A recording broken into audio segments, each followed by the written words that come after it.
दोस्तों आज की वीडियो बहुत ही ज़्यादा इम्पॉर्टेंट होने वाली है क्योंकि आज का जो टॉपिक है वो बहुत ही ज़्यादा ख़ास है और बहुत ही ज़्यादा इन्फॉर्मेटिव है और बहुत सारे लोग इससे बहुत कुछ सीखेंगे और आपका जो सोचने का दायराकार है वो एक्चुअल में वसी हो पाएगा। अच्छा।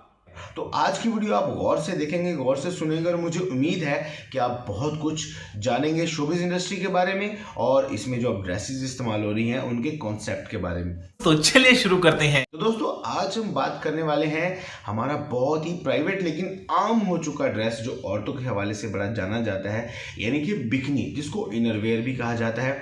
हमारे यहाँ एक्चुअली इनरवेयर यानी कि बिकनी औरतों का वो ख़ास और मखसूस लिबास है जिसको हम बहुत ही हया का पर्दा गिनते हैं, जिसको हम बहुत ही हया के दायरेकार में रखते हैं, जो हमारे यहाँ औरतें अपने आम कैजुअल ड्रेसेस के नीचे पहनती हैं। लेकिन बॉलीवुड, हॉलीवुड और यूरोप में ये ड्रेस इतना आम हो चुका है कि हर जगह अब ये ड्रेसेस आम हो रहे हैं और लोग इसके यूज टू हो चुके हैं। बॉलीवुड की बात करें तो वहाँ पर भी 70 से 80% अब सराहित कर चुका है और हॉलीवुड में तो ये बिल्कुल ही आम हो चुका है। लेकिन अब फिक्र की बात ये है कि ये लॉलीवुड यानी कि पाकिस्तान इंडस्ट्री में भी ये आहिस्ता आहिस्ता सराहित कर चुका है और ख़तरे की बात ये है कि एक टाइम ऐसा आएगा जब हम इसके यूज टू ऑलरेडी हो चुके हैं, लेकिन अब आहिस्ता आहिस्ता ये हमारी इंडस्ट्री में भी इस्तेमाल होना शुरू हो जाएगा। ख़तरे की बात ये है। लेकिन जो एक्चुअल फैक्ट मैं आपको बताने वाला हूँ वो ये है कि 1940 तक यूरोप में भी इस चीज़ का, इस ड्रेस का कोई भी तस्वुर कहीं पर भी मौजूद नहीं है और ये बिकनी वहाँ पर भी इसी नज़र से देखी जाती थी जहाँ पर जब आज हम इस पॉइंट पर हमारे एरिया में देखते हैं कि ये एक बहुत ही प्राइवेट मामला है औरतों का और बहुत ही प्राइवेट ड्रेस है जिसको इस तरह से सोशल मीडिया पर नहीं दिखाया जा सकता। जंग-ए-अज़ीम डोम के बाद यानी कि जुलाई 1946 में फ्रांस में एक मॉडल को बिकनी पहनाकर अवाम के सामने पेश किया जाता है, जिस पर अवाम का शदीद रद्द-ए-अमल आता है और अवाम इस पर बहुत ज़्यादा खुलकर तनकीद करती है।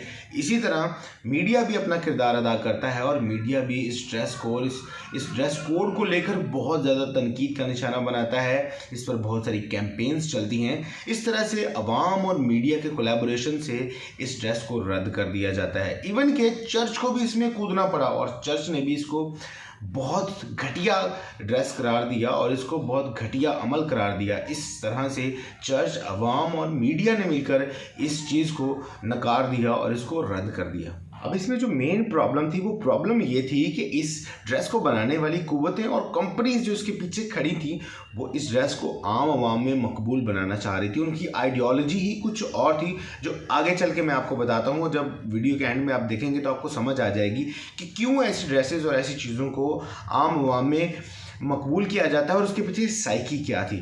हुआ ये कि 1951 में एक इंटरनेशनल ब्यूटी कॉन्टेस्ट में एक मॉडल को फिर से यही ड्रेस पहनाकर अब आम आवाम के सामने पेश किया गया, जिसकी वजह से अवाम ने फिर से वैसा ही रद्द-ए-अमल दिया जो मामूल के मुताबिक था। इसी वजह से इस ड्रेस को फिर से उस शो में बैन कर दिया गया।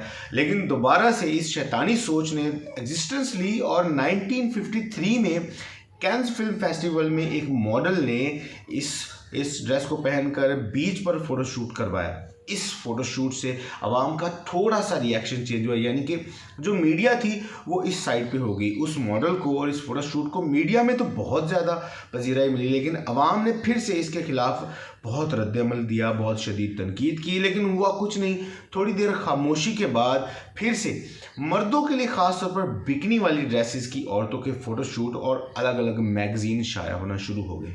अब इन फोटोशूट और इन मैगजीन्स का इस ड्रेस बनाने वाली कंपनीज को ये फ़ायदा हुआ कि मेंस मेजॉरिटी यानी कि मोस्ट ऑफ द मेंस की कम्युनिटी थी वो इस ड्रेस के अंदर ही अंदर हक में बोलना शुरू हो गए। और फिर 1962 में एक ट्रम्प कार्ड खेला गया और जेम्स बॉन्ड की पहली मूवी में औरत को समंदर के किनारे ऐसा ही ड्रेस यानी कि बिकनी पहनाकर सर्फिंग करते हुए दिखाया गया।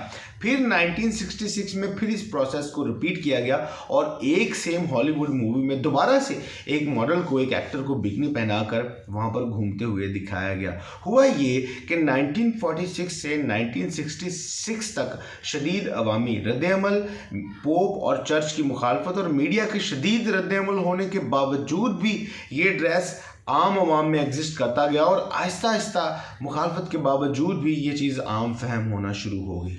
And after that with the passage of time लोगों का जो रद्द-ए-अमल था वो कम होना शुरू हो गया और आम इंसान ने इसको आहिस्ता आहिस्ता कबूल करना शुरू कर दिया। यूँ बिकनी मगरबी दुनिया के कल्चर का हिस्सा बन चुकी है और अब बीचेस पर आप औरतों को बिकनी के अलावा किसी और ड्रेस में नहीं देखेंगे। ढेर लगे होंगे औरतों के और बिकनी पहनकर वो लेटी होती है। इवन के अब जिस औरत ने बिकनी ना पहनी हो उसको बीच पर एंट्री नहीं मिलती। देखो दोस्तों, कोई भी सोसाइटी है या कोई भी इंसानी ज़हन है वो ऐसी बेहयाई या जिस्मानी नुमाइश को आसानी से कबूल नहीं करता, लेकिन इस तरह से घटिया हरकतें जब मुतवातर और मुनज़्ज़म तरीके से और वक्फे वक्फे से दिखाई जाती हैं तो इंसान की जो रद्द-ए-अमल है वो आहिस्ता आहिस्ता कम होता जाता है और ये चीज़ें आहिस्ता आहिस्ता आवाम में आम फहम बन जाती हैं और लोग इस पर रिएक्ट कम कर देते हैं और इसी वजह से ये सारी चीज़ें ऐसे जो जहर हैं वो मुतवातर और मुनज़्ज़म तरीके से दिए जाने के बाद ये आम आवाम में बिल्कुल आम हो जाते हैं और एक टाइम आता है कि लोग इस चीज़ को गुनाह समझना ही बंद कर देते हैं क्योंकि उन्हें पता है ये हर जगह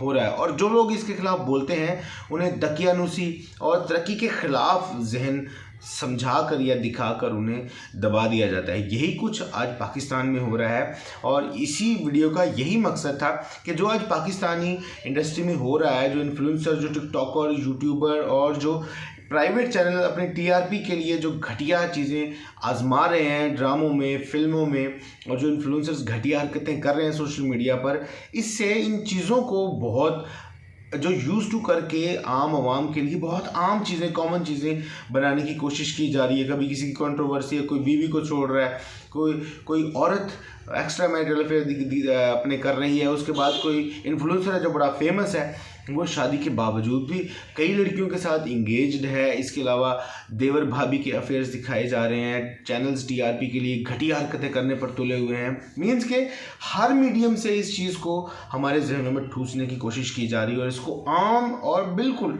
एक कॉमन चीज़ दिखाने की कोशिश की जा रही है जो कि एक्चुअली हमारी सोसाइटी के लिए बहुत ख़तरनाक है। इस बारे में आपका क्या कहना है? कॉमेंट सेक्शन में अपनी राय का इज़हार ज़रूर कीजिएगा। मिलते हैं अगली वीडियो में, तब तक खुदा हाफिज़।